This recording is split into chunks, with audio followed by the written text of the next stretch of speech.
ចំណុចមួយដែលខ្ញុំចង់លើកនិយាយពីពលានថ្មីចុះពលានចាស់ធ្វើអីមានព័ត៌មានច្រើនណាស់អ្នកខ្លះគេថាលក់បាត់ហើយខ្ញុំធ្លាប់បញ្ជាក់ម្ដងនៅថ្ងៃខួបកំណើតនគរបាលជាតិពលានចាស់អត់លក់ទៅណាទេនៅតែជាអចលនទ្រព្យរបស់រដ្ឋការគ្រប់គ្រងរបស់រដ្ឋឥឡូវយើងមានរដ្ឋលេខាធិការអាកាសចរស៊ីវិលទទួលភារកិច្ចនៅក្នុងការថែទាំកន្លែងនោះ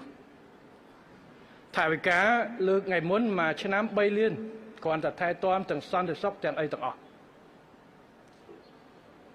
សំណួរសួរថាតើយើងថែទាំមួយឆ្នាំ3លាននឹងទុកចោលនឹងធ្វើអីអត់ទេឥ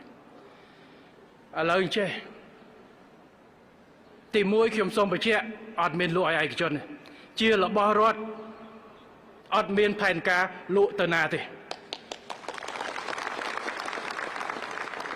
មានការលើកយោបល់ការស្នើសុំគំនិតអភិវឌ្ឍផ្សេងតែខ្ញុំមិនទទួលអភិវឌ្ឍតាមកម្រិតណាមួយសម្រាប់អ្នកណាទីមួយយើងទុកចោលថែទាំអញ្ចឹងគោលគំនិតនៅក្នុងពេលបច្ចុប្បន្ននៅក្នុងពេលរយៈពេលមុតជុំទៅខាងមុខការប្រើប្រាស់ការគិតគូរថ្ងៃមុនជជែកមួយអាដាមមហាវណ្ណលហើយអាដាមអគ្គមណ្ឌិតសភាចាត្រួសយើងនឹងបង្កើតក្រុមការងារមួយប៉ុន្តែគោលការណ៍គឺយើងត្រៀមប្រើក្នុងគោលគំនិត2ទី1គឺបំរុងទុកជាពីសបំរុងបានន័យថាពីសដែលមានស្រាប់យើងអត់វាយចោលទេគឺជាពីសបំរុងក្នុងករណីកន្លែងនេះមានហានិភ័យចុះមិនចោតកន្លែងណាកន្លែងនោះត្រូវតែអាចចុះកប៉ាល់ហោះបានអញ្ចឹងទុកជាពីសបំរុងមួយសម្រាប់អញ្ចឹងបានន័យថាថែទាំពីសចុះកប៉ាល់ហោះនៅកន្លែងនោះឬមួយក៏មានយន្តហោះ VIP កន្លែងណាដែលអាចចុះឬមួយក៏ធម្មពេជ្ជៈកន្លែងណាដែលចុះកន្លែងអញ្ចឹងប្រើប្រាស់ទីមួយគឺជាពីសបំរុងប៉ុន្តែមួយទៀតគឺយើងគ្រោងរៀបចំវាទៅជាសួនសាធារណៈដើម្បីឲ្យអ្នកភ្នំពេញអាចប្រើប្រាស់នេះគឺជាអ្វីដែលគោលដៅធំខ្ញុំបានទៅមើលឲ្យថ្ងៃមុនហើយខ្ញុំតែងតែបានលើកជាប្រចាំនៅតាមខេត្តតាមរាជធានីឥឡូវជីវិតប្រជាពលរដ្ឋយើងមិនខុសពីប្រទេសដែលរីកចម្រើនទេទៅរកកន្លែងផាសុខភាពសម្រាប់ប្រជាពលរដ្ឋរបស់យើងកន្លែងលំហែកាយគ្រាន់តែអាដាមគួងស្រេងបើកនៅ Walk Street មនុស្សទៅណែនដោយសារយើងទៅខ្វះក្រុងរៀបចំ2ផាកមួយគឺនៅកប់ស្រូវ70ហិកតាកំពង់ត្បូងដីចាក់តែខ្ញុំថ្ងៃមុនគិតគូរមើលឲ្យគេឡើងគម្រោងមើលធ្វើផាកសួនសាធារណៈហ្នឹងគ្រាន់តែអ្នកឡើងមកអស់ជិត$80 លានខ្ញុំថាអត់ទៅកុំឲ្យចាក់ដីសិនហើយយើងធ្វើអីសាមញ្ញសម្រាប់បងប្អូននេះទៅប៉ុន្តែឥឡូវអានោះចាក់ដីយូរឆ្នាំទៀតពុពងបូមដីវាជ្រៅតែអ្វីដែលយើងអាចធ្វើភ្លាមគឺពលានយន្តហោះនេះប្រហែលទម្រង់200ហិកតាជាងហើយហេដ្ឋារចនាសម្ព័ន្ធមានស្រាប់អញ្ចឹងយើងកំពុងតែគិតគូរថាដាំដើមឈើអីមួយចំនួនកុំឲ្យប៉ះពាល់ដល់កន្លែងផ្លូវហោះហើរពេលចុះពេលអីហើយពេលទៅថ្ងៃមុខយើងអាចបើកបាទមិនទាន់បើកឥឡូវព្រោះនៅខណ្ឌនៅអីរៀបចំឲ្យស្រួល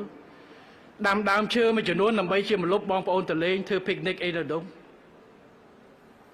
ទៅរត់កីឡាអីនៅនោះរៀបចំតាមស្រះមានស្រាប់ហើយបាទមិនបាច់ជីកស្រះលំហែលំអអីទៀតទេព្រោះវាមានកន្លែងស្តុកទឹកនៅក្នុងស្រាប់ហើយប្រើវាទៅយើងអាចរៀបចំផ្លូវក៏ដើរអីជុំវិញស្រះអីខ្លះដាំទឹកឲ្យបាទហើយកន្លែងពីរនឹងកន្លែងជួនកាលខ្លះអាចរៀបចំគេអាចជួលជារៀបចំជា concert ជាអីម្ដងមកកាលនៅនោះមិនបាច់មកកោះពេជ្រឆ្ងាយរៀបនៅនឹងចុះតែក៏អាចរៀបនៅនោះម្ដងមកកាលសិតតែផលប្រយោជន៍សាធារណៈទាំងអស់នេះជាអ្វីដែលយើងគ្រោងដោយកិច្ចការលម្អិតក្រុមការងារនឹងជជែកគ្នាថាធ្វើយ៉ាងណាដោយឡែកនៅខាងអគារដែលមានស្រាប់ធ្វើម៉េចវានៅតែជាអចលនទ្រព្យបរដ្ឋតែយើងអាចគិតគូរអំពីសកម្មភាពសេដ្ឋកិច្ចពាណិជ្ជកម្មមួយចំនួនដើម្បីយកចំណូលទៅថែទាំចិញ្ចឹមពលានយន្តហោះទាំងមូលតែមិនលក់ឲ្យឯកជនទេគឺជារបស់រដ្ឋដែលខ្ញុំសូមបញ្ជាក់ កន្លែងខ្លះយើងត្រូវរៀបចំជាសារមន្ទីរព្រោះពលានហោះជាពលានហោះប្រវត្តិសាស្ត្រតាំងពីឆ្នាំបរោះរបស់សម្ដេចតាព្រះបរមរាជកោដ្ឋអញ្ចឹងខ្ញុំមើលទៅកន្លែងដូចអាគារ Tower ខ្ពស់កន្លែងផ្លិតអីហ្នឹងគឺសិតតែអាគារប្រវត្តិសាស្ត្រដែលយើងត្រូវរក្សាកម្រិតណាមានគំនិតថារៀបចំជាសារមន្ទីររៀបចំជាអីចឹងខ្ញុំឲ្យគិតគូរចោះប៉ុន្តែយើងនៅក្នុងនោះមានទីតាំងរបស់រដ្ឋមួយចំនួនដូចជាសាលាអាកាសចរស៊ីវិលស្អីហ្នឹងយើងរក្សាប៉ុន្តែឲ្យគិតគូរមើលបាទអញ្ចឹងខ្ញុំសូមបញ្ជាក់ថាទីតាំងចាស់ទី1អត់លក់ឲ្យឯកជនគេនៅជារបស់រដ្ឋ